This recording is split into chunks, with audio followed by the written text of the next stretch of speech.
Hi, everybody.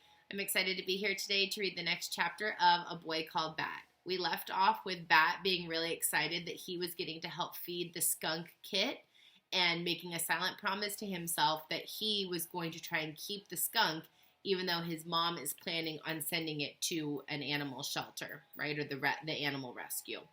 So this is chapter 7, Every Other Fridays. The next morning was an every other Friday. On every other Fridays, Mom drove Bat to his school and Janie walked to her school just like usual, but in the afternoon, Dad would pick them up. First Bat, whose class let out 20 minutes before Janie's, and they would all go home to his apartment for the weekend. Every other Fridays made Bat uncomfortable, like his skin was on too tight. Bat liked it when things followed a pattern, and every other Fridays broke the pattern. This every other Friday was the worst one Bat had ever experienced because it meant that it would be 3 days until he saw the skunk Kit again. He had begged Mom to let him take the skunk to Dad's house, but Mom refused. "The baby skunk needs to be with me," she said. "I'll take him to work and the vet techs can watch him while I'm with patients. Besides, Bat, I don't think your dad is a fan of skunks." Bat even tried pretending to be sick so that he could stay home instead of going to school. He told Mom that he had a sore throat and achy ears. Bat hardly ever lied. It made him feel itchy. But even though Mom's patients were animals rather than humans, she was still a kind of doctor. She shined a light into his ears and made him say, "Ah," as she looked down his throat. "You're not sick, Bat," she said. "You just want to stay with the skunk Kit." "He needs me," Bat whined. "Bat," Mom warned, "don't let yourself get all worked up, okay?" Sorry, said Bat. "We can help raise the kid this month as a family, as long as you keep on doing all the regular stuff, too. School and Dad's and homework and everything.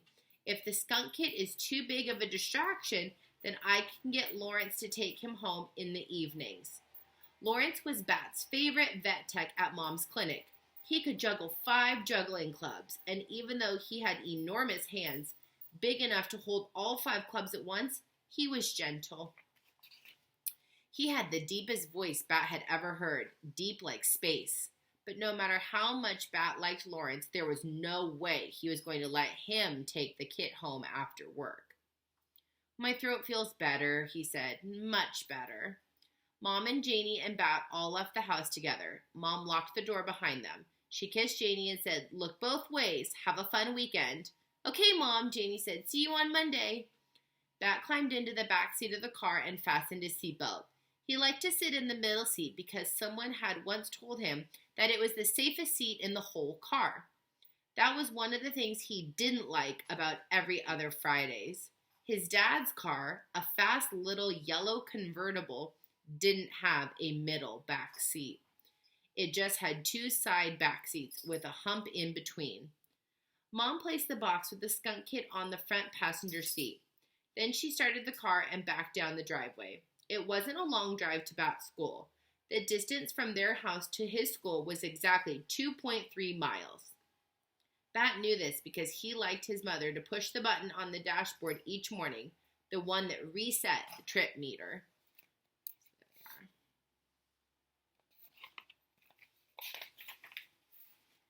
Bat spent the entire 2.3 miles trying to come up with a reason why he shouldn't go to Dad's, even though it was an every other Friday.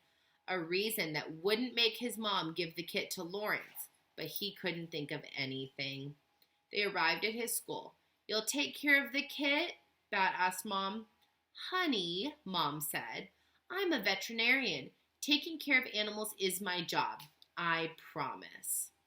Bat nodded. He unbuckled his seatbelt, slid across the back seat, and got out of the car. "Wait a minute," Mom called after him through her rolled-down window. "Aren't you forgetting something?" He had his backpack. He had his lunch. He had his earmuffs. "No," he said. Mom smiled. "You forgot to kiss me goodbye." "Oh, yeah," said Bat. He walked back over to the car and stuck his head through Mom's window. She wrapped her arms around his neck and pulled him close. Her wavy brown hair tickled his nose. "Goodbye, little Bat," she said. "I'll miss you." Then she kissed his cheek. "Goodbye," Bat answered. He walked up to the school's front door, then turned around. Mom was still there in her car, watching him. He raised his hand and waved. Mom honked the horn at him. 3 light, happy honks, and then she drove away. All right, hope you guys enjoyed that chapter, and I will see you soon for our next one. Bye for now.